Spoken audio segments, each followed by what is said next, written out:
আসসালামু আলাইকুম ভাইরা। মূলত এটা তারটা 33,000 ভোল্ট।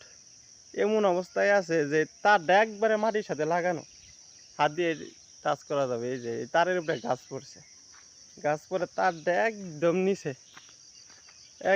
নিচে পড়ে আছে। মানুষের চলাচল করার জন্য খুব রিস্ক, মানুষ চলাচল করার জন্য খুব রিস্ক। রাস্তা একবারে ব্লক হয়ে আছে। এই যে হাত দিয়ে শোন যেন। হ্যাঁ, এটা হচ্ছে গুচ্ছ গ্রাম, সামনে হলো গুচ্ছ গ্রাম, বাগলদি, পাথালিয়া না ভাঙা, বাগলদি, সাতির মোড়। এই মাটির রাস্তাটা যদি হইলো বাগলদি। এই যে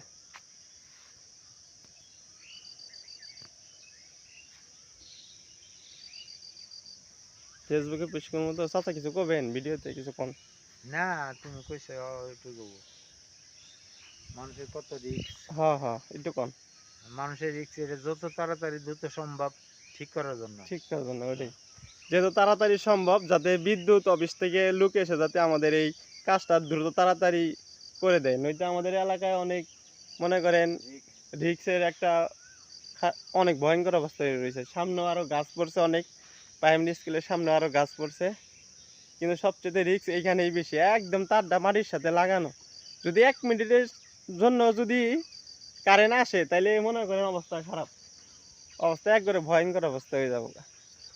যাতে বিদ্যুৎ অফিসের লোক এসে তাড়াতাড়ি দ্রুত তাড়াতাড়ি যাতে এটা ঠিক করে দেয়। আসসালামু আলাইকুম।